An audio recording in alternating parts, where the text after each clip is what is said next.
So once again, palasyong walang bintana. Noong una, di ko malaman kung paano ito sisimulan.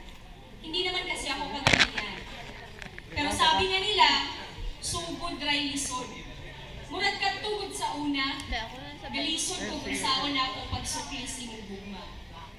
Kasi nga di ko inasahan ang pagdating mo. Para bang lindol o isang matinding bagyo. Isang araw lumapit ka, nagpakilala, nagparamdam hanggang sa manligaw naman. Pero tinanggihan kita, di ba? Naalala mo pa? Sabi ko, nakakasuka ka. Nakakapagod kang kasama. Nakakahiya. Pero talagang matigas ulo mo, di mo tinantanan hanggang di mo marinig ang matamis kong go. At sa araw-araw na pagtatsaga mo, pusong bato ko'y natunaw na lusaw. Pagkat ang dating natutulog kong damdamin na iyong pinukaw. O tingnan mo na, nagiging kore na ako tanginan. At ang dating iniisip kong nakakasuka, unti-unti, ayoko nang bitawan pa. Tulad ng iyong pinangako, dinala mo ako sa iyong palasyo. Sa lugar kung saan ikaw ang hari at ako ang reyna. Pero mas pinili kong magpakaalipin sa iyo, Sinta. Doon na po ang ating mga pangarap. Sabi mo, nais mong ikaw at ako ay makabuo ng pamilya. Tayo habang buhay ay magsasama. Magiging masaya, mahal. Tayo lang dalawa. Ngunit pagising ko isang umaga, ang dating tayong dalawa, mahal, bakit naging tatlo na? Ako, ikaw, at siya. At dahil na ako isang Amazona, napilitan mong iwanan siya. Kung hindi, baka mapatay ko ang bruha.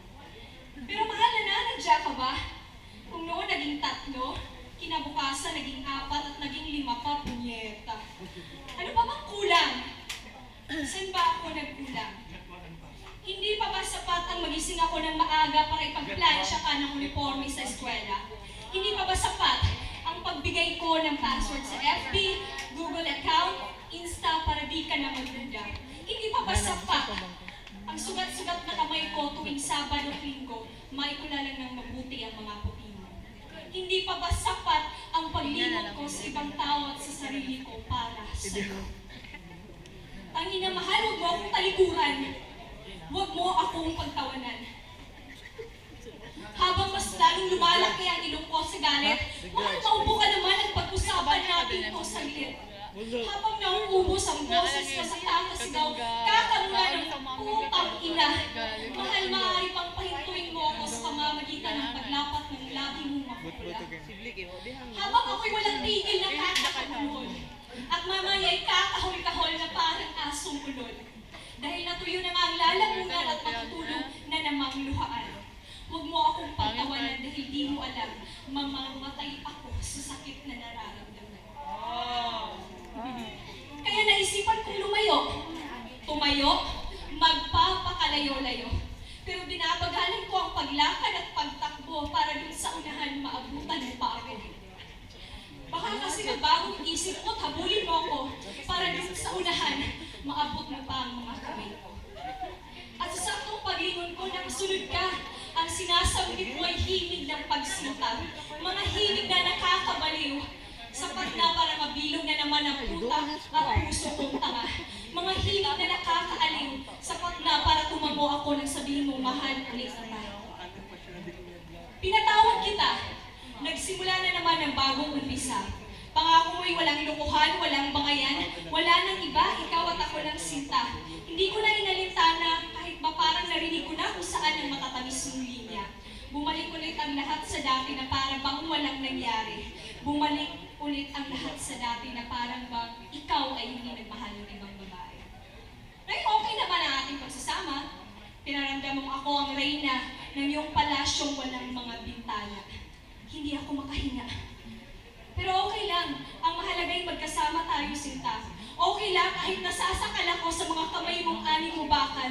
Okay lang kahit madilim ang buhay mong walang kasing kulingling. Okay lang kahit masyado nang mahigpit ang paghawak mo sa akin na tila ba napipilipit. Dahil okay lang kahit wala na akong karapatang magdesisyon para sa sarili ko. Huwag mo lang ulit akong bitawan. Ngunit, ewan ko ba kung anong natira mo? Rugby? Bato? Dahil? Ay, lalo na, bot na.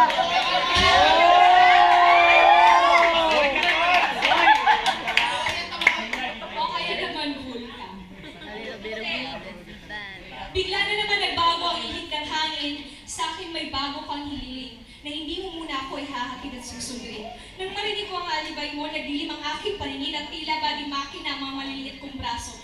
Automatikong nahampas kita sa harap ng salamin. Dahil siguro ang tenga ko ay napagod na. Dahil mahal, yan ang sabi mo nang naging kapit mo si Mika.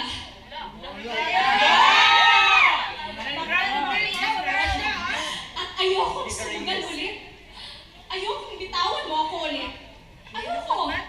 Huwag kang makulit. Sinagawan kita. Minura. Sinabihan kitang walang tayong dalawa. Kunya nang gusto mo, hahayaan kita dahil walang tayong dalawa. Sabi mo na Miss Colombia ka? Pinaasa? Wala akong paasa. Nasaktan ka ba sa sinabi ko?